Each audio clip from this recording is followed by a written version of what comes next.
Tony D with a video here. Haven't done one of these in a while. Just thought I'd try it. Wanted to do a how-to video, and I did one of these before years ago, but I'm going to do it again because I've sort of refined the process a little bit. So this is how to write a screenplay based on the budget. All right. So you have a client, and a lot of times screenwriters will have situations by which they need to write something on a shoestring budget. So what I like to tell clients is, tell me what your resources are, and I'll write a screenplay around that. So there are things you can obviously put into the screenplay that are cheap or free, but you want to know what the filmmaker has access to. So now, filmmakers have different access to different things. So it's important to know these things. So if you have that list, and me and my client have gotten to the point where we've worked so long together that he just sent me the list last time. He said, here's the list of things that I have access to.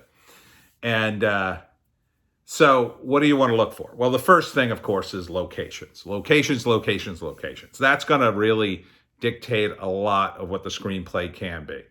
Obviously, if you're going to do something that takes place in the not too distant future or the far future and it's spaceships and whatnot, you probably don't have access to a working spaceship or even a set to a spaceship. You probably have access to people's houses, people's apartments.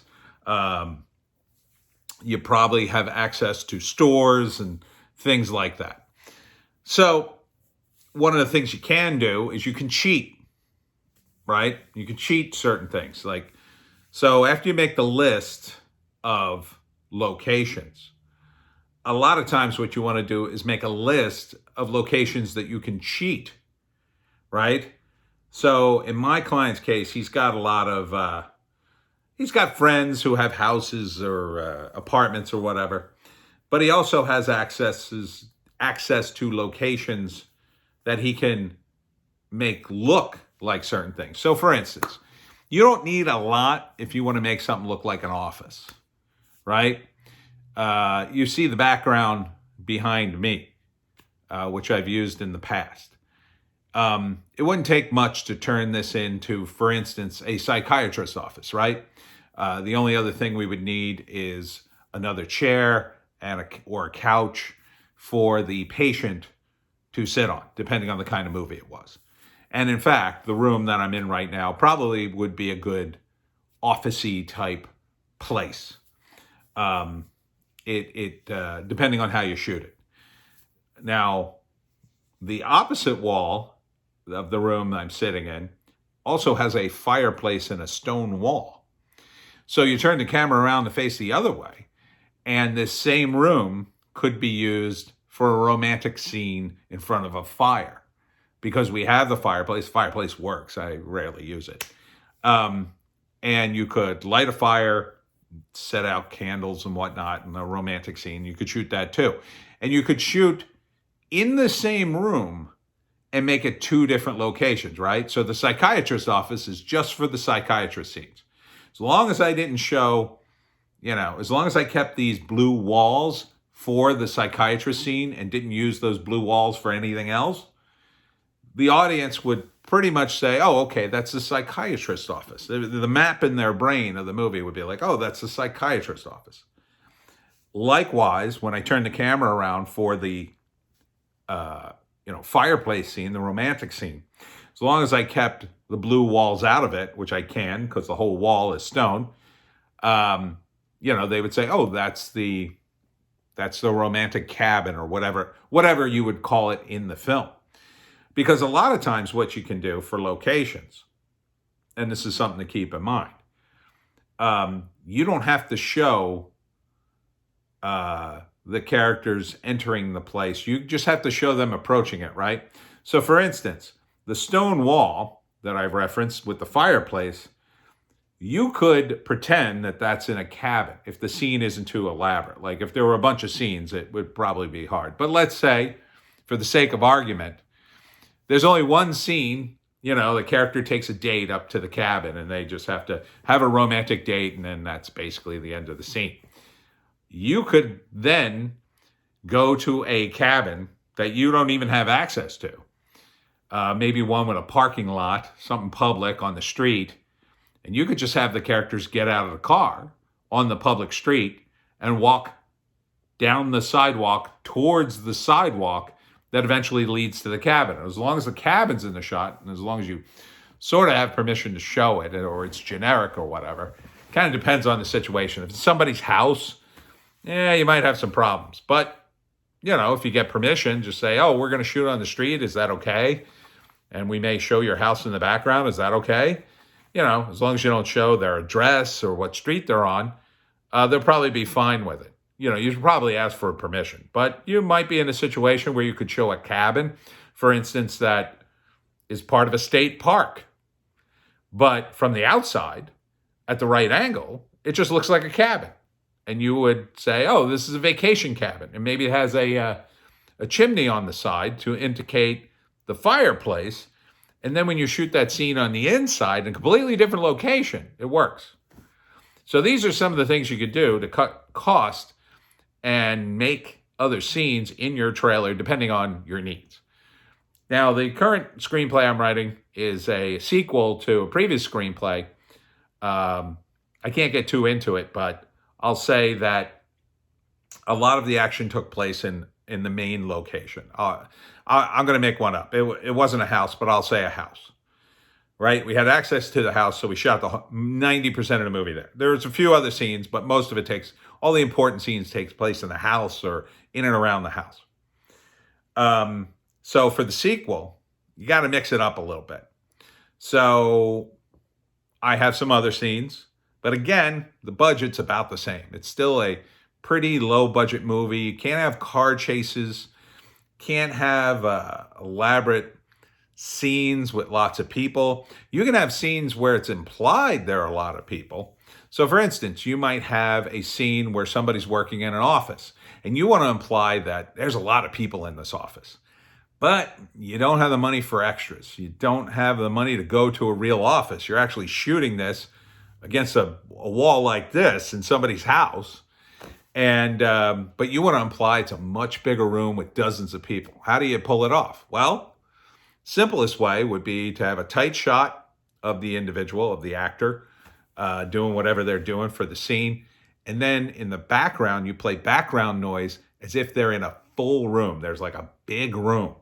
You may have the actor address somebody off camera like, hey, I'll get to the file in a minute. And that big open sounding room is going to imply a much bigger world, even though you don't show it. And that's what you really want to accomplish when you got a low budget thing. You want to imply there's a bigger world, even if you can't show it. So in most movies, they'd show every little thing because they just have ridiculous amounts of money. And a lot of times they'll just shoot a bunch of scenes they don't even know if they need them, just to make, the plot go from A to B. You can't afford to do that in a low budget movie. You got to think. You got to think the scenes you absolutely need to get the point across, and that's it. Because you don't want to shoot a low budget thing. You can't shoot a bunch of extra scenes that you're never going to use. You can only shoot what you need. So it's very important, the locations. Next thing, you need to know how many actors you can potentially put in this thing. Now that you got to be, the filmmaker's typically a little more flexible. One of the ways some of my clients have gotten around it is that they use a lot of different characters. And the reason they use a lot of different characters, you don't want to be in a situation when you're shooting a low budget movie where one of your main actors flips out and leaves the movie, which unfortunately happens. If you don't have a lot of money, some of these actors are like, this isn't enough money, man. I can't keep coming back here every Saturday to shoot this thing. So one of the ways around that is you have several different characters, which you only need maybe for one or two scenes. Now, you got to be careful because that could make the movie really wonky. It kind of depends upon the characters. But, if you need a character to get from A to B, and he's not particularly important. I wrote like a cop mystery, and in that case, the cops are meeting people, potential witnesses, and in that case, you can grind through a lot of actors. And in that particular case, it's better to grind through some actors because you're not dependent upon any of them. If you only have them for a couple of days, you can shoot their scenes and then they're done. And you only want, a lot of actors, or you only want the actors to be in a lot of movie when they are available.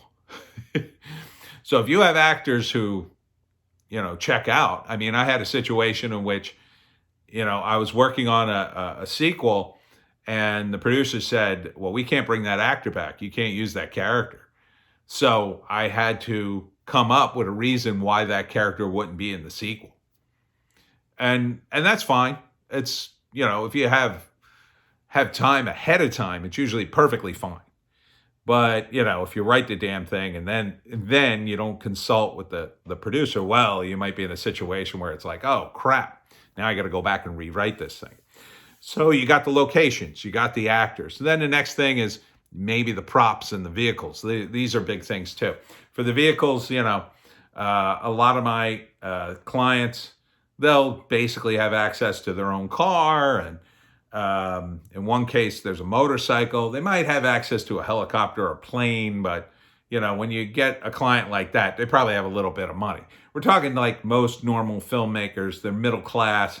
They might have a car or two access to. They might have a friend with something unusual, but you probably don't have a lot.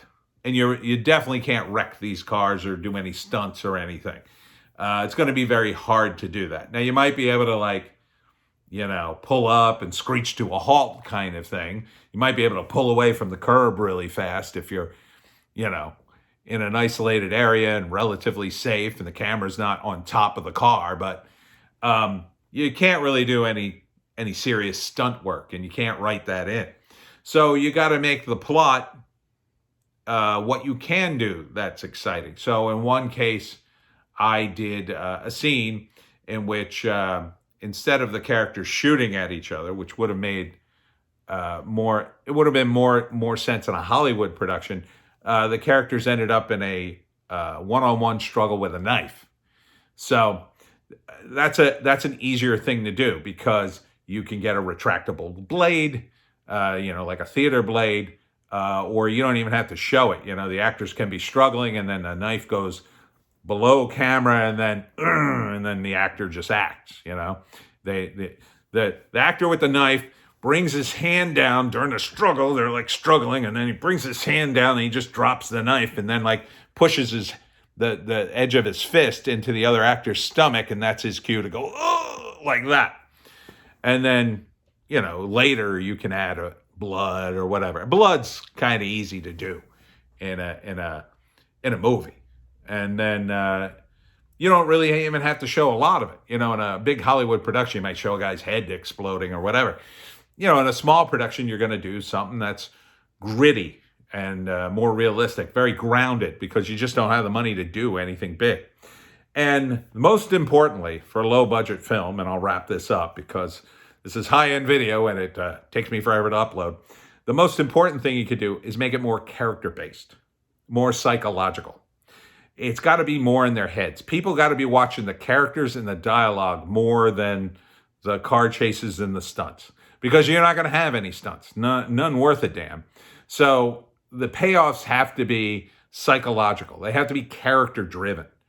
And if you have that, the fact that you have not a lot of crazy sets or effects or stunts won't matter. If people are following the story and they're invested in the characters and there's a big payoff, then you're going to be good. So essentially, you want to think a little bit more in terms of a play. You want to limit the locations. You want to try to stick to a few number of actors. And you want to make this more psychological, more character-driven. And that's why a lot of these things can be dramas. They can be crime-related, if it's not too much gunplay or whatever. They can be mysteries, comedies, usually good for that.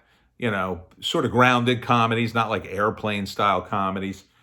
And there's a few other genres. Maybe you can once in a while, you can pull off a sci-fi or fantasy one with very low-key special effects or something practical or something that you don't even show, stuff like that. But it has to be character-driven.